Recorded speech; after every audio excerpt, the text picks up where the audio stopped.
Иман деген эмне десем, баянчылап арган нерсени айтып атышат, бирок ошондо да иман деген эмне? Бул иман деген биринчи ушул экен, жакшылап алалы эми. Иман деген сен, мен, ушул жерде турган баардыгыбыз бир күн өлөбүз деген сөз.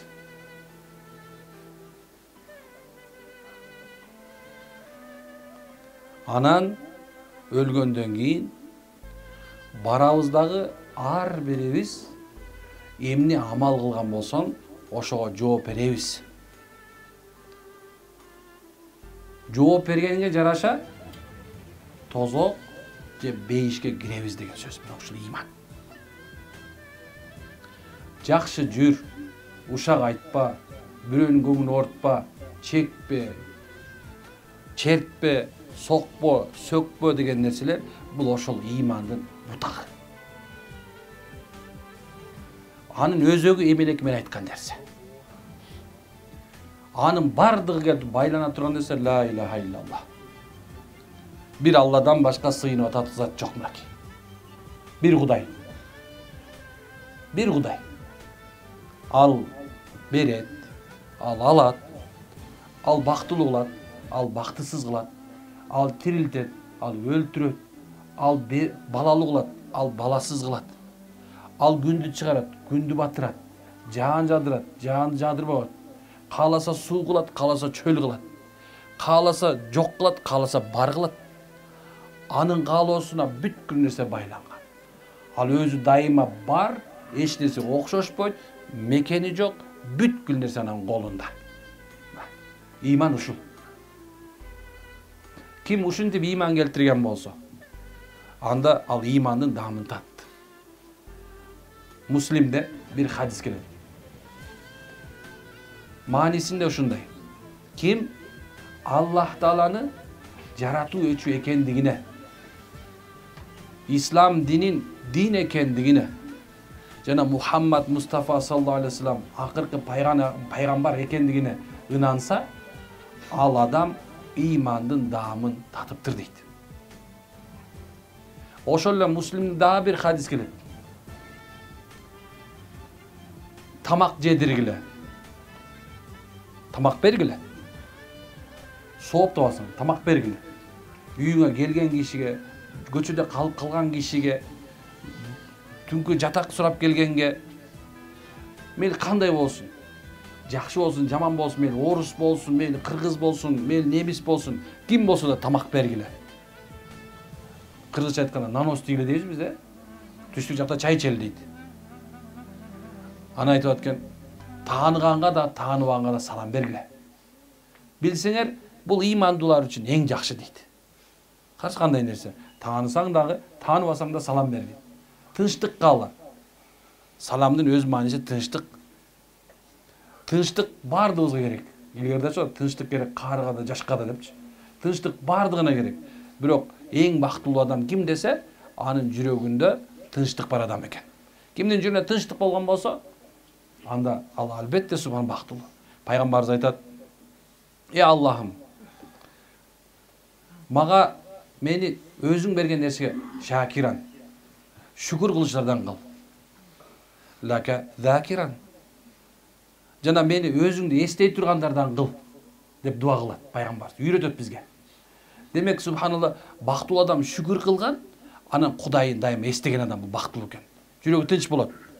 А эгерде ким шүкүр кылбаса, анын жүрөгүндө эки оор пайда болот. Биринчиси, ал эч качан тойбой калат. Ач көз болуп калат. Бар болсо дагы, субханалла, андан башка эч кимге керек, мындай эч кимде болбойлу, ушу менде болсо экен деп, бардык керек болсо, жаман эркек жер корuyт дегенде бар го, кыргызча айтканда. Жердин баарын коруп, бол меники, бул жерге кирбегиле, бул жерге менин эле малымды кайта алыш керек, бул жерге жолобогула. Кошунасынын биягына эмесин дубалын тургуза коюп, 1 метр үчүн кырылышып, кыргын салып, субханалла. Эң жаман эркек, жаман эркек жер корuyт деп кыргыз бекер айткан эмес. Ал шүкүр кылбайт экен да. Эми кошунама болсун, көбүрөөк болсун деген нерсе болбой калат анда. Пайгамбарыбыз бекер айткан эмес да, туурабы? Эми бул анда ач көздүк пайда болуп калат. Экинчиси, жүрөгүндө тынчтык жок калат. Шүкүр айтпаган адамды. Эмне үчүн дегенде, ал мындай бир нерсеге жетпей калса сезет, болбосо бир нерсесин тартып алчудай сезет. Мына ошон үчүн ал эми дайыма Алланы зикир кылып турган адамдар үчүн дейт да, закиран деген сөзү ушул экен. Алла сени дайыма мен бар болуп турганда дагы, жок болуп турган мезгилимде дагы, ден соолугум болгондо дагы, ден соолугум болбой калганда дагы, аялым барда да жокто дагы, балам барда жокто дагы, бүткүл мисалы сенде эмне бар эмне жок болгон мезгилде дагы, сен ушундай золобоң бийик болуп, дөөлөтүң ушундай башың айланып турган мезгилде бийликке дагы, байлыкка, мансабыңа ушундай бир мен эмне кыларын билбей турган мезгилде дагы, ошол мезгилде эч нерсең жок болуп түшүп кетип, андан кедей болуп калган мезгилиңде дагы, эч нерсең жок болгондо закиран, Алла сени мен эстей тургандардан кыл. Ошол мезгилде дагы эстеш керек экен Роббисин. Бул адам ким дайыма Алланы эстеп турган адам үчүн Алла эки жакшылык берет. Алланы эстегенде кантип эстесе, кыргыздар мындай булга жатат эстегенге. Кудайга шүгүр. Кудайым өзүңө шүгүр. Тоба кылдым. Кудай. Биздин күнүмдүк сөзүбүзбү? Кудай. Кудайым берем унутпасын. Койчу эмне деп атасың? Шүгүр кылчы. Сен Алланы эстеп атасың, мени эстетип атасың. Бул да жакшы. Бирок Аллага жаккан 4 сөз бар дейт. Субханаллах, Алла кемчиликтен таза. Альхамдулилlah, Аллага мактоолор болсун. Аллаху акбар, Алла улук, ана ла илаха иллаллах. Билсеңер дейт, бул тилдерге жеңил дейт, бирок таразада оор болот дейт. Ушундай сөздөр менен эстесең, сөгүмдай чочуп кетсең, субханаллах, сүйүнүп кетсең, Аллаху акбар. Эгерде кайгырып турсаң, Аллаху ла шарикала. Алла, сенин шеригиң жок деп турган болсоң, Алла Таала жүрөгүңөн кайгапан бардыгын чыгарып туруп, бул дүйнө ахиретте бактылардын арасында кошпот экен. Анткенсе периштердин арасында айтат экен Аллам. Көрдүңөрбү, силер айткансыңар бул жаратарды. Бул да ушундай бир күнөө кылат, ушундай жаман иштерди кылат деп айткансыңар. Киши зына кылат, ушундай. Бирок көрдүңбү дейт, бул пендем дейт. Мына мени эстеди. Муну бара турган жерин даярдагыла дейт экен. Кандай нерсе? Демек, ким Алланы эстеп, зикир жүрө турган болсо, дайыма анын жүрөгүнө тынчтык келет. Экинчиси, ал өз ойлобогон, күтпөгөн жерден Алла Таала жолун ачып, рызкысын берип баштайт. Эгерде сен Алладан безе турган болсоң, Кудайдан безип жүргөн болсоң, мечиттен качып жүргөн болсоң, даватчыларды көрсөң, кире качып аткан болсоң, молдону көрсөң, сөгүп аткан болсоң, жүрөгүңдө тынчтык болбой жанагындай бир үйүңө киргенде салам бербесең, аялыңды сабап жүргөн болсоң, балаңды сөгүп аткан болсоң, кошунаңды жек көргөн болсоң, бир туугандар үзүп качып жүргөн болсоң, анда сага эки бала келет. Биринчиси кыяматта караңгылык. Эч бирөө сага жардам бербей турган болот. Экинчиси бул дүйнөгө келе турган болсок, анда субханалла сенин жашооң тар болот. Демек, эки нерсени өзгөчө карашыңыз керек. Шүгүр айтуу, Алланы зикир кылып тургандар. Азыр ушул жерде отургандарда дагы Алланы көп зикир кылып туруңуздар. Кудай Таалам ушул жерге отургузуп аткандыгына, ушул жерге алып келип койгондугуна, ушул сөздөрдү угузуп койгондо шүгүр айтып отуралы. Алланы эстегенибизде, Алла, баардык нерсе жакшылыктын башатында сен турасың. Баардык жаманчылык да сенден келет, Алла. Сен мага берген жакшылыгыңа да ыраазымын, жаманчылыгыңа да ыраазымын, Алла. Ушул Куран сенин ыйык сөзүң. Бул сенин сөзүң, Алла. Бул сенин сөзүңдү кулагыма киргиздирип койгонуңа ыраазымын. Эми ушул сөз менен менин жүрөгүмдү тазала. Даттарды кетир. Менде текеберликти кетир. Менменсиндүүлүктү кетир. Көрө албастыкты кетир. Ичи тарлыкты кетир. Мен тескерисинче, Алла, кечиримдүүлүк, жөнөкөйлүк, жакшы көрүү, адамдардын бардыгына жакшы көрүү сезими салып кой. Мен жүрөгүмдү ыйман нуру менен толтуруп кой, акылымда сенин диниңе түшүнүк киргизип кой. Кудайым, сен бардык жагында сен турасың. Мен билем, сен мени кааласаң бактыласың, кааласаң бактысыз кыласың. Эгер бактылуу кылган болсоң, Алла, мен жүрөгүм жарылып кетпесин.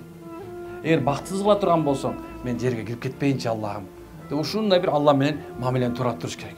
Алла Таала өзүнүн пендесин канча эстесе, пендеси канчасы Алланы. Алла ошончолук мындай курсант болот. Алланын курсанттык адамды бул дүйнөдө, тиги дүйнөдө бактылуу кылат иншалла. Чөкпөшүбүз керек. Анткенсе чөгүш мусулманга жарабайт. Мусулман чөкпөш керек. Бардык жакшылык биринчи оорчулук менен келет.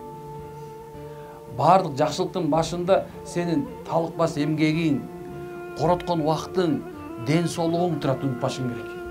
Ошонун аягында анан Алланын жакшылыгы бар. Эгер бир адамга дайыма эле жакшылык боло берген болсо, ал коркуш керек экен. Аттең. Мунун аркасында да бир жаманчылык болуп калышы мүмкүн. Бирок айтайын деген максат ушул эки, чөкпөгүлө. Чөкпөш керек. Анткенсе кыргыз айтат, сонун айтат. Мен мындай кыргызча түшүнүп жакшы көрөм да. Күн жаманы кетет дейт. Күндүн жаманы кетет. Бул күндүн ичинде эмне жаманчылык болуп аткан болсочу, ал эртең жок калышы мүмкүн. Ошол себептен бүгүнкү күн үчүн кайгырба, калптанба. Азыркы заманда эки оору көбөйдү азыр. Байкасаңар, боор оору менен жүрөк оору. Боор оору менен бөйрөктүн кургап калышы. Азыр боор ооругандар аябай көп. Боору шишип кеткендер көп. Сероз печень болуп кеткен аябай көп. Ошол эле мезгилде бөйрөктөрү ушундай бир оор иштебей калган эркек көп. Гемодиализный центрлер ушунча көп ачылып кетти. Ушунча болгон себеп бизге Туркиядан бери келишип гемодиализный центр ачып атышат азыр. Эмнеге дегенде ошол көбөйгөн себебинен алар келип ушул жерде көп уже. Булардан биз акча тапсак болот деген нерсе менен келип атат деген сөз да туурабы? Эмне үчүн ушундай болуп атат? Анткенсе биз ушуну унутуп калдык. Күн жаманы кетет дегенди. Биз күнүгө нервбиз. Ал эми пайгамбар саллаллаху бир сахаба келип, "Я Расулулла, мен эмне кылайын?" десе, "Ла тагзаб" дептир. Ачууланба, нервиштетпе. Расул дагы айтчы, эмне кыласың? Дагы ачууланба дептир. Ла тагзаб. Аны дагы ла тагзаб, ачууланма дейт. Демек, субхана, эркек болсун, аял болсун, бүгүнкүгө башыңа бир проблема келдиби? Эртең ал сөзсүз бүтөт. Чөгүп кетпе. Балаң жаман чыгып калдыбы? Алла насип берсе иншалла, ошону жакшы буруп койсоң ал сөз оңолот. Аялың жаман чыгып калдыбы? Мастуратка 3 күнгө чыгарып келсең ал батыл оңолуп калат. Атка чыгарып кел 3 күн батыл оңолуп калат. Эгер күйөөлөрүңөр силерди кыйнап атабы, жылтырап туруп ичип келип атабы, аны субхана мечиттин молдосуна айт. Устаз, дамыла бул минимди ушун агамды же болсо күйөөмдү ушундай кылбасаңыз болбой калды. Же болсо эгер ушул нерсе сенин жашың башыңа келип, эмне кылам билбей аткан болсо, анда иман жолу менен дарылан. Бирок бүгүн чөкпө. Бүгүн такыр чөкпө иншалла. Жылмаюучу садака. Жылмаюу садака.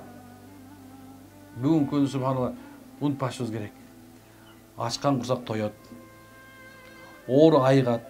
Мына бул үйдү салып атканда канча миң акча корот.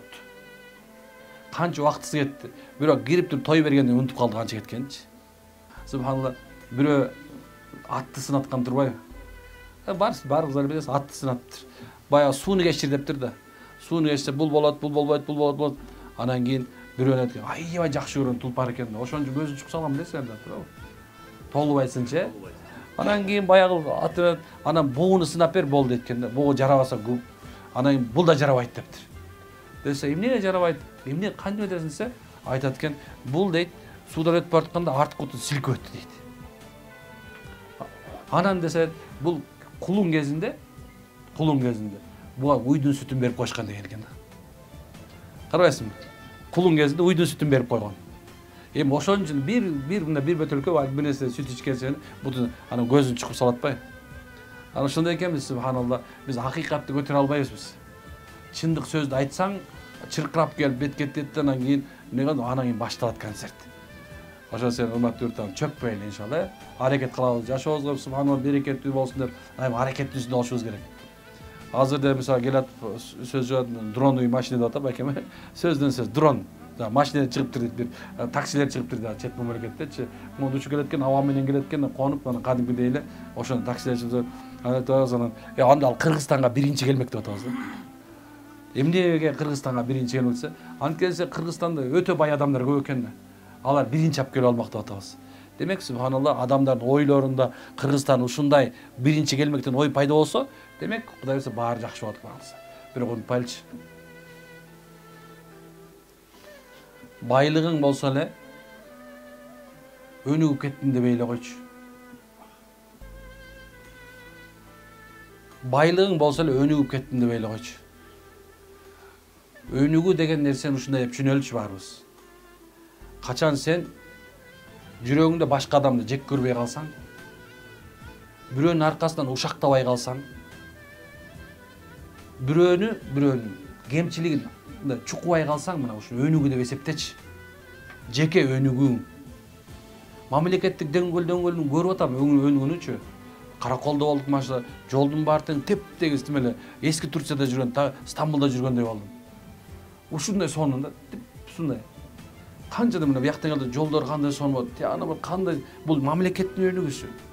Бирок сенин жеке өнүгүүң, качан сен бир адамдын кемчилигин көрбөй калсаң, качан сен жөнү ырайымдуулук пайда болсо, качан сен аялыңды сөккүң келбей калса, качан сен балаңды ургуң келбей калса, качан сен досторуң менен эле сөздөрүнү ата энеңди түртпөй калган мезгилиңде, мына сен жеке оңолуң ушул. Курсакта иншалла. Аракет кылабызбы? Allah bereke versin maşallah. Subhaneke hamdü. Anta estağfiruke ve etûbü ileyk.